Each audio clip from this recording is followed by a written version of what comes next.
everybody. My name is Wendy Kovacs. I'm the current president of the Ocean County Artists Guild. And today I'm here with Laura Wagner, who is the youth director for Ocean's Harbor House of Toms River.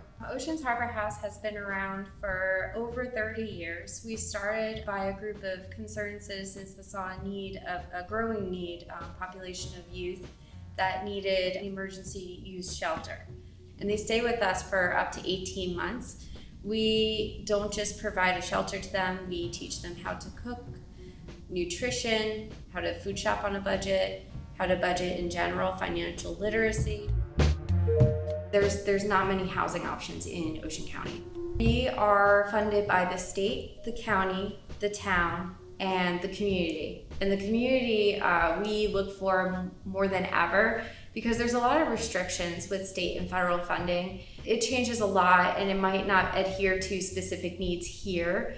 And we want to serve all youth that come to us that we feel we can serve. So that's why we really rely on donor support, community support in general. So this year we were thrilled when one of our trustees, Russ Whitman, donated the funds to be able to give you this gift of art supplies, as well as sponsoring a bed for the organization. So we want to thank Russ very much for that. I had so many people come up to me and they were like, I stayed there.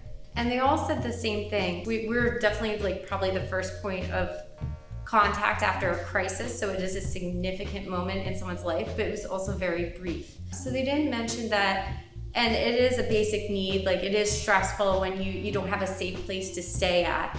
But the number one thing they said was the counselors and how they impacted their lives. They were a catalyst, pivotal moment in their early young adult years. So that's the number one thing I hear. I know a lot of them end up going into social work because it made sense, but even just showing them art and just showing them and exposing them to as many experiences as possible can broaden their scope of what they're capable of and what they could get into. I think a lot of our youth don't say that they are homeless because there's shame, and maybe not shame of how they feel, but how they're perceived. I think that's the biggest issue, that people don't realize it's a need, or they think that the services are there supporting them, it's already in place, and it's really not. This is a very needed area in the nonprofit world. It would be very last resort for youth to come to us. That's why when the weather changes, all of a sudden we get knocks on our doors, because it's that last resort. I could sleep in my car for the summer, but now the weather's really turned and this is a last resort.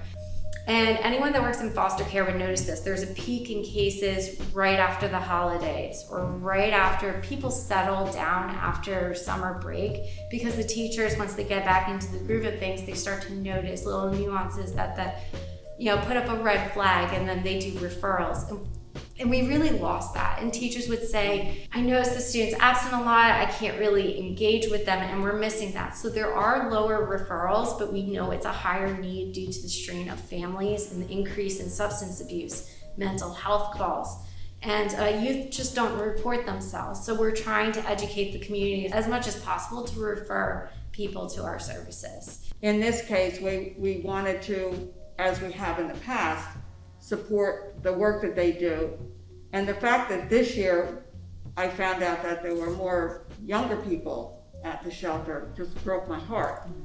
So we wanted to bring an art aspect into it, and that's why we thought that we would collaborate with you, bringing you the art supplies and then publicizing the art of those students, within the range of what can be done. To bring more awareness of your organization, so it becomes a cyclical thing. And we just felt like we've been challenged this year at the Guild, but we've also been very lucky with donations that we've received. And that's why we felt that we were going to give, as opposed to asking people to give to us. OceansHarborHouse.org, we have a donate page, and we also have a wish list page. Around the holidays, we have a list throughout the year, and we update it constantly to what's needed at that point in the year. But on our donate page, you can donate directly to us. So we wanted to also present you with again, thanks to Russ Whitman for the donation that he gave us, we were able to purchase all these supplies, and we wanted to give you a donation of a sponsor of the bed. Thank you. That's awesome. which I'm sure you can put to good use. And Yeah. maybe one day there'll not be a need for so many beds to be sponsored.